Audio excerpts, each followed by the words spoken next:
Jo me kuir kamana tuogre wiki unit state gwal misha dech misha janangtin de jani la dech SSPDF akan kono niaman walle shank badak pai bakal won kin dangro wid jan dangro wid dech gorjen wo biya jo me biya jeling ka dob dan ye link je chane ngaje gwan wona na kirma ya de che state emergency che declare na pan kaje antam men tin de ni jani police SSPDF national security jang dialati kan dial chaga direct no bo ka warap state gwadan sha state of emergency charge declared mako kon lat gwaseme state of emergency cha kamiye jang wona kan re wiki unit state kamayom gor kano bikan gan woren yinimi bikan konak ajendan le roden tame ka jom shala chala do pan chukor che to kam nore kan netin kontila jang dio je kon diala je kamishir kanamo amu terke man biangai ken yam ne me cha tere munin ne me munda ka shi dungo chi man ngai kone ne me dung kwarka re wiki juba gor ga jen won wer diala kone te ka bom kan dial ba powerin ke leo ba je bom wer te ka hali ke je kontila nuare bom nuare chate kan iti kontila politician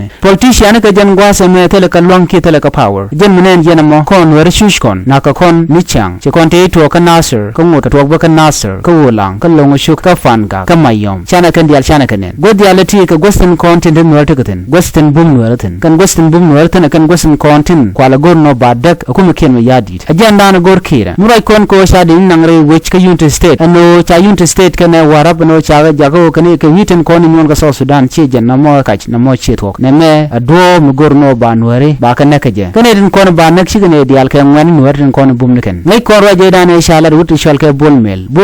ramkel ni ni nuare long logo nuare kane di kon logo kane tin kon tin ga kam dana lade ta da naga nuare je nuare be je long no de ko ram ne kon de kon gor atu gona ne kon tin tere kuma ka tin ker ke kirma yadit tin chana pel ko biga kon jaga jana ka nurun ko che jarona nyam na me ron kin dangro jen dangro wudi che jen rona ya tog ni gurun te ci dot jok ka ngoda ba ka gwada te nyam bele ne tog ba na me ba tog na mi ci nuwaran kon tin de wini tin ka bom tin ka lwang tin jaga ne titi ko bi kana kwar ni mi ci gurudin ko rit kwara ken gore je no kon ware ba na dor do dien ba na nyoko mi pis kon ko ci dit kon ci ka fail ko bi ko kon potak bi ka gad kon bi kan ko potak te tele na mone shikane de kon la civilian ba shikan ko potak tele mal mu gor kan no de tere do an ware kan tika gonna to go tele mi shushka ko me kon ya tin ka pitu go ka tin doran wana me shush kon ware tele mi je kona ka jano ba kon ba bo gor ko kon re dor content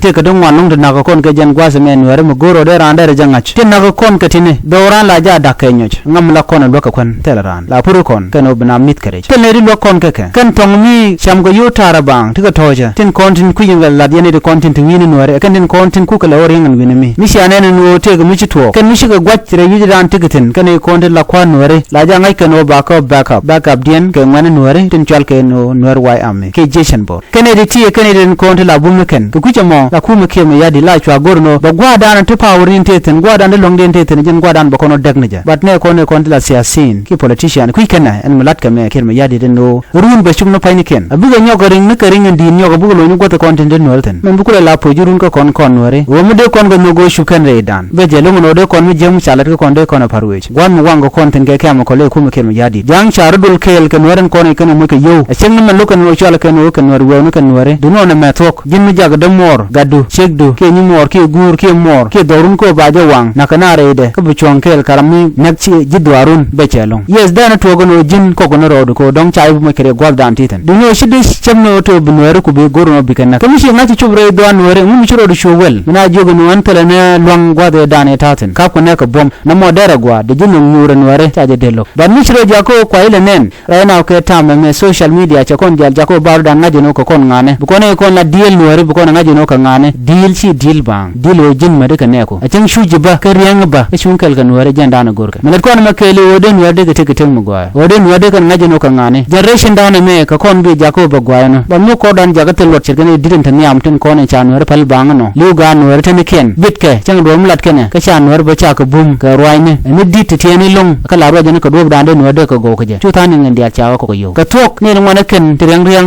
kon nuare chigan tere de wini kare reng tikan ga chonko de karang den bade kana gang bat ku kana wona me la to go run ba ngwang bran baro len wi gwa dan teten ba bendor nuare de la kul yadu ka gat ku jira momo sa kul ar ne jin biye da mo mi shi ngaji no chitel lot okay min sharbu ku gan ku ko gat ku kan bu wi mo no run jin pointu min shar ka ku gan ku ko do ba dan der ga wire jegna titi ana kur na ngara wi yund state ba jin ko ndial ko ne chal kan nuare no te shana metkel kami chana ku telwang de te dana wona na bana wona gwa den bana woteno jen jo dana go de nya yakel bakel we le nung le do dien ka kor ler kana me ban right ka kwi ko re chitwo pan me chitwo kam nuore kana jang gwade che ne tu ngwan cha ganetin jolat kona me du unity state ko we jane ka kwi emergency state cha la kir ma yadit we dire we unity state ya ta kamal